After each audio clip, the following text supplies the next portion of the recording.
In this video I'm going to review a Broadway Limited Paragon 2 EMD SW7 switcher, Illinois Central road name, road number 1212. Okay, normally most of the product review videos start with an unpackaging of the locomotive. Here I'm actually going to show you the sounds and the startup sequences because I think that's what most people are really truly interested in, to hear what the locomotive sounds like. So through some creative editing, I'm going to show the sound sequences first, and then I will go into the unboxing and some of the details of the locomotive. You can certainly skip ahead and watch that part first, but I know my preference is I want to see how the locomotive sounds, so I'm going to do that first and then go into the rest of the review. Okay, I'm going to go ahead and apply power and let's listen to the startup sequence.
8 mutes it.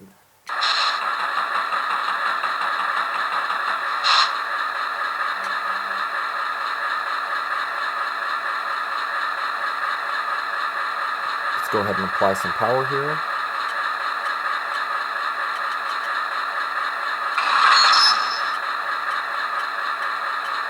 So a little history on this particular road number, the prototype information. This was originally built in 1950, and its original paint scheme, it was actually the Illinois Central, the black diamond paint scheme that was primarily black with white striping, and then the green Illinois Central diamond logo. At some point it was repainted to the orange and white color. I wasn't able to find any information on that. And eventually in 1981, this particular road number was actually rebuilt into an SW14 and it was renumbered. So this particular one, I found a couple pictures on the internet that from this, and one of them actually shows that it's in Illinois Central Gulf is the markings on it. Now, I don't know if it was ever originally painted in just the Illinois Central markings, or if when it was repainted to the orange and white, it was after 1972 when the merger occurred, and they painted it Illinois Central Gulf. So I'm a little bit unsure if Broadway Limited captured that information with this particular model, with the prototype. But if they did, figure that there was just the Illinois Central paint scheme prior to the Gulf merger, then they did capture it. I just wasn't able to find any information out on that. Okay. This is the first time I've had this out of the package, and this is actually my first Broadway Limited product, so I'm a little bit unfamiliar with what they all include with their models. So, advertisement, you can win some free money.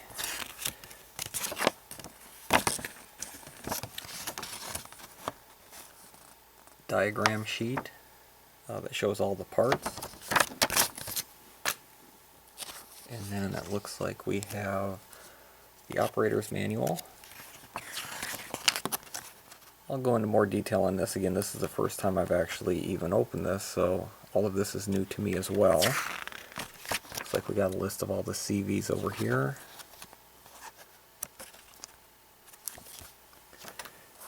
And we have, looks like the registration card. Yep. Okay.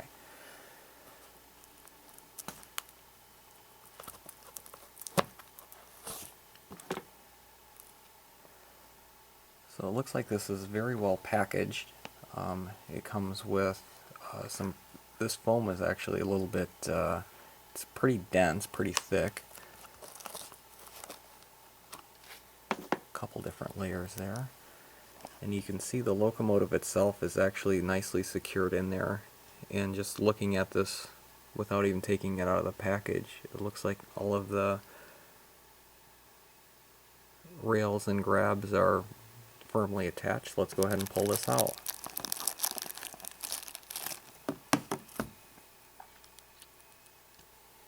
Okay, so like I said, this is my first Broadway Limited model locomotive that I've ever had, so I'm just sort of getting familiar with everything that they have as far as details goes.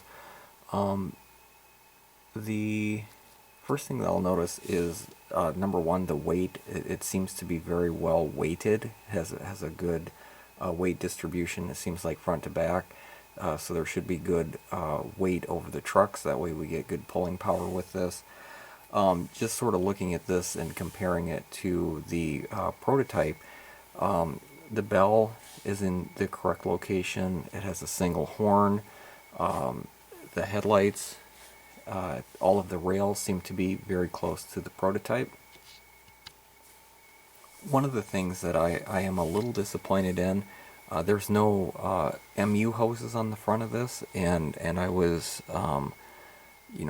there should be, obviously, because they have hooked these up before to multiple consists. I don't see well, maybe a little bit, the coupler release handle that's on there.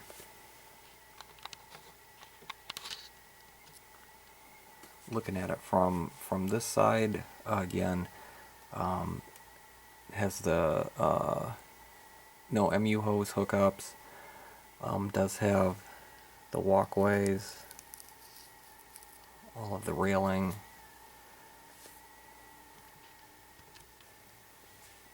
Broadway Limited has modeled a engineer in the cab, and just we'll do a real slow, so you can see the details. Very nice details. I'm pleasantly surprised by the texture of the doors and the louvers in the doors.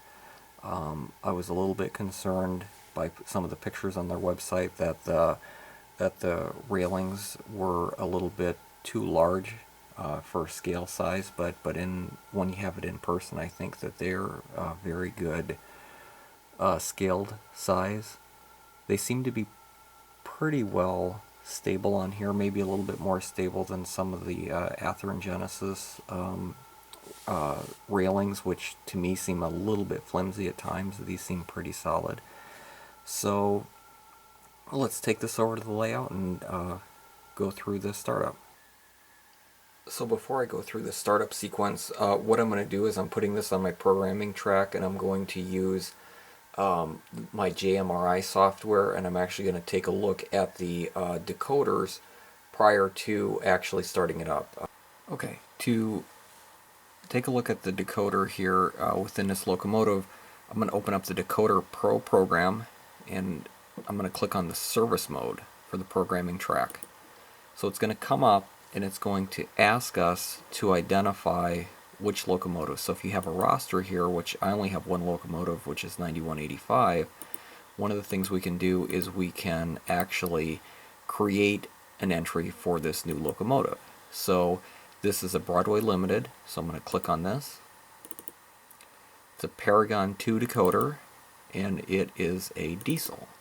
So I'm going to go ahead and click on Open Programmer, and it brings up this Create Roster Entry Sheet. So the roster ID, just for consistency purposes for mine, I use the road number of the locomotive, so this is 1212. Road name Illinois Central. Road number 1212. Manufacturer Broadway Limited. Model SW7. And the DCC address, you can see that it's grayed out here. I haven't done anything with it yet, but it is defaulted to 3. So let's go ahead and save this to the roster.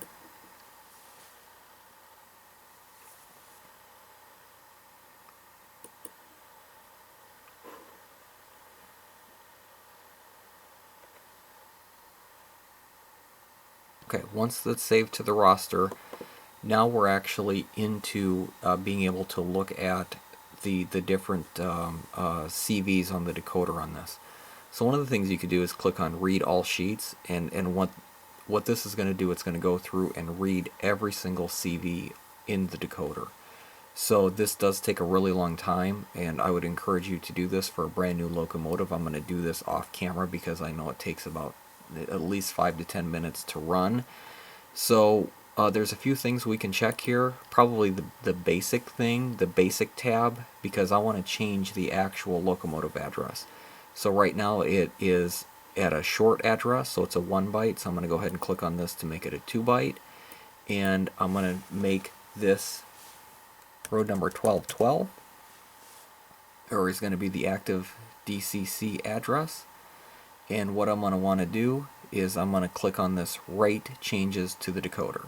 So let's click on that, and it's writing, and now we have our address, our active DCC address is 1212. So when I put it up on the layout here, very simple way to be able to change the decoder.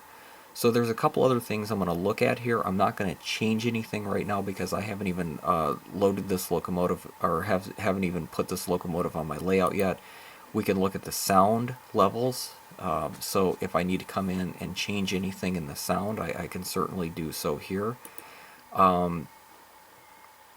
You do have the full list of your CVs, and again, in the manual that Broadway Limited sends, it lists what these CVs are, so you can come in here and make some changes, and then you can write them onto the decoder. Here's the DCC control. Again, I'm not going to change anything here right now. Speed table. I do know that how Broadway Limited gears their SW7 switchers is it is meant to be a switcher, so it's going to have very, very slow response to you increasing the speed on your throttle, because it's meant to be geared lower for yard switching and such. Let's take a look at our function labels here.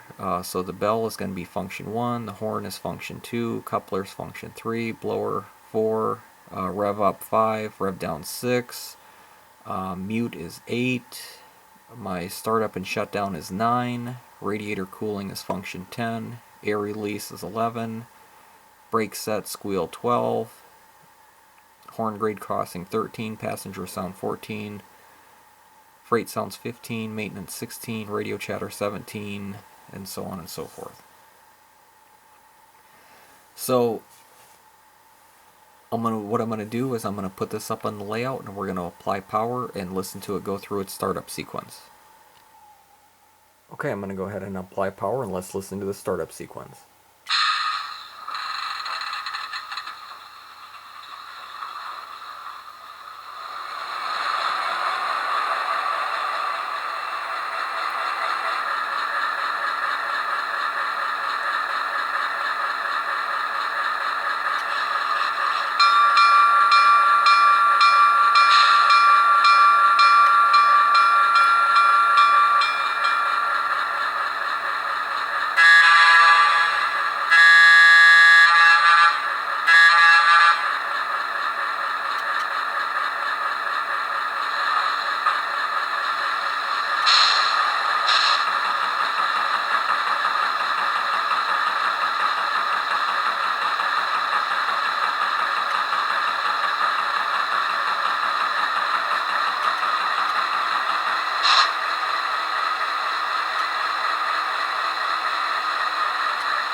Eight mutes it.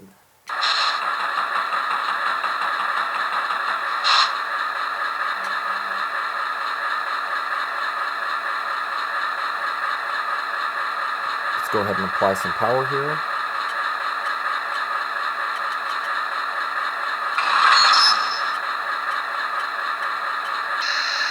turn the lights in the room down just a little bit here. One of the things that's kind of neat about this particular locomotive is when it's idling, there is actually a light on in the cab. So when you go ahead and apply power to move it, you'll notice that the headlight actually becomes brighter and then the cab light goes off.